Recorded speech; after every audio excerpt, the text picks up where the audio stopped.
Hi guys, so I did a video a while ago where I said I was going to have an ADHD assessment and that I'd do some follow-up, so that's what this is. Basically, my GP referred me to be able to use a third-party company for the assessment through the NHS. And so you get a selection of companies. I chose Care ADHD, not sure why, but there's a list of them and it jumped out at me. So anyway, I chose them, told my GP, and she referred me to them. So I had a formal referral. And the next step was they contacted me and sent me some forms to fill in, which I did. Me explaining my life, and also they wanted someone who'd known me for a long time to be able to talk about, ideally, when I was a kid, as well as now. And so I asked my sister to do it. She's 18 months younger than me, and she filled in the form talking about me as a youngster, and me now, and that all got submitted. And then it was about 6 or 8 weeks, I suppose, maybe a little bit longer, before I heard. And then the next thing I know is I got an appointment for a formal assessment in November, and the assessment was with an ADHD assessor via a Teams meeting. So I guess most people, you know what a Teams meeting is, but it's basically via web camera, and it lasts for an hour. So I was really nervous. I don't get particularly nervous about many things, but I was really nervous about this. I've waited a long time. So we had the Teams meeting. She was really nice. She was very focused. She had a lot of questions to ask, and I tended to waffle a little bit, as you probably know from the videos, if you've watched any. And I waffled a little bit, but she remained focused, but she remained nice, polite. At the end of the interview, she gave me a diagnosis, which I was not expecting. I thought the interview would then go off to be viewed and reported on later afterwards. But no, I got a diagnosis at the end of the interview. And the diagnosis she gave me was one of combined ADHD and quite severe. Now I have to be honest and say I got quite emotional when she told me. I've waited a long time for this, to understand myself, to understand me, and to be able to try and explain me, and to actually have that diagnosis, it was just like a huge amount of relief. And so I have combined ADHD. Now what does that mean? That means I have the AD part and the HD part. So that's the attention deficit and the hyperactivity disorder. Now the attention deficit, I get distracted really easily. I always have done throughout my entire life.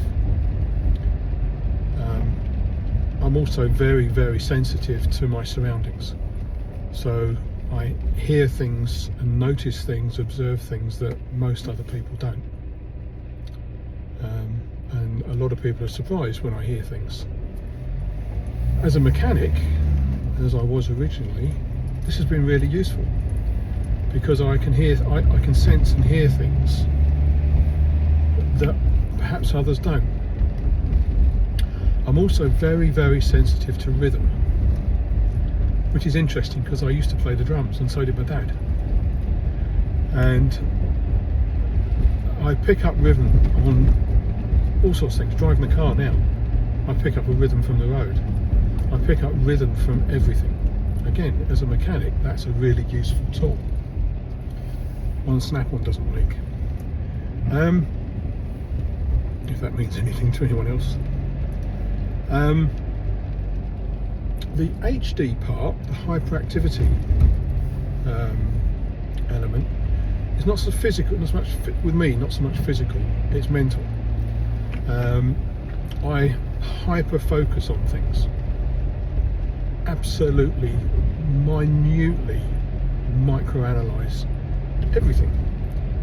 And if someone says something to me that I don't understand, the very next thing I will do is go and research it, and research it, and research it, and research it again, until all of a sudden I know as much as I need to know, and poof, the attention side of things have kicked in, and I'm now doing it with something else. So in my life I work for myself, and have done since 2003, but I do a number of different things, and one of the things I do is I do 3D design, 3D printing. I make fixtures and jigs, things like that, 3D printed tools, commissioned jobs, etc. And my own projects, and I have hundreds of unfinished projects, unfinished designs. I've got a complete machine for applying labels that I've 95% finished, and it's been that way for a year. So that's the combined ADHD. What does it mean? It means I have an explanation, not excuse, but explanation. I wasn't looking for a label. I wasn't looking to find a way of blaming things on something. I just wanted an explanation. I wanted to understand. And for my family, I've told them, they pretty much say, well, that explains a lot, but there's no real change. So after the assessment, I sent a report, a very in-depth report, to my GP. Nothing happened. I waited a few weeks, then I contacted them again, and they said they hadn't received it. Send it again. So I sent it again, and then I got an email saying, why have you sent us this? We didn't ask for it. And I said, yes you did, and here's the text message that you sent to me telling me to send it. And then I got another email saying, this has now been sent to your GP. Just nonsense. I don't have a lot of time for administration. So my GP had read it and then came back and said, this is very specialised and it's not something we deal with. You'll have to go back to Care ADHD. So I went back to Care ADHD. They said I need to fill in some more forms, which I filled in, along with some medical information, blood pressure, pulse, that sort of thing. So I did all that, height, weight, etc. And then they told me that the next thing is that they will begin a period of titration for either a medication plan or some other sort of treatment plan, talking therapy or no therapy, basically. So that's where I am now. It's been a few weeks, and I'm waiting. The assessment was in November. I've had a lot going on since then, so I've not been closely following it. My mother died, and I'm sorting out her estate and house and everything else.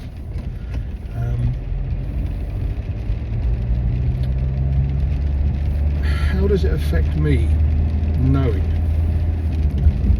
Is one question, I suppose. It's a question I ask myself: how would it affect me?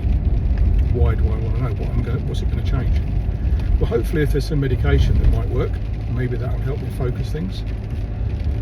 I've started taking some supplements to try and help with my focus. It seems to work, actually. I'm a bit sceptical of some of these things, but it seems that the gummies that I take, the mushroom gummies, not just mushrooms, but they've got ashwagandha in as well, they seem to help me focus, which is really cool. I've also started doing things differently. So I have a Pomodoro timer. If you don't know what that is, it's a way of helping with study. Study, work, focus, that sort of thing. So basically you work for X amount of time, say 25 minutes, and then you have a 5-minute break. So I bought this timer that has a countdown on it. So you set it to 25, it counts down 25, and when you get to that 25, you can allow yourself a break and allow yourself a reward, if you like, if you focused throughout that time. It could be going on YouTube or playing a game or having a coffee or watching the TV or whatever. It could be anything. And I guess we'll see how that goes. It's only recently arrived and I'm in the early stages. The problem with timers, and if you've got ADHD you'll probably recognise this, is they're great. You set a timer, think brilliant, I'll set a timer and then I can do this, you know, or I'll do this for this long and then I'll do that. Well, I set a timer the other day and I set a 5-minute timer, no, 4-minute timer. Doesn't sound very long, but the reason I set a 4-minute timer was I was making a cup of tea. And I thought I'll let that brew for 4 minutes and then I'll go and take the tea bag out. And the timer went off. I thought brilliant, okay, cancelled the timer or acknowledged the timer, and then I carried on doing what I was doing and completely forgot about the cup of tea until suddenly I realised I was thirsty and I had a stewed cup of tea sitting on the side. That was absolute rubbish. That had to be thrown away and then start again. So then the next one I made, I stood there whilst it was brewing, which is what I normally do, because otherwise I knew I was going to forget the bloody thing again. So I don't know how this timer is going to work. Let's have to see. So with my autistic spectrum disorder diagnosis in 6 years ago, and with this diagnosis for combined ADHD, I am now what is known as AUDHD or ADHD, autistic with ADHD. I'll let you know how it goes. Thanks for watching, if you have, unless I'm just talking to myself. If you liked it, found it useful, found it interesting, then please do the old like, share, subscribe and all that malarkey. Anyway, cheers guys.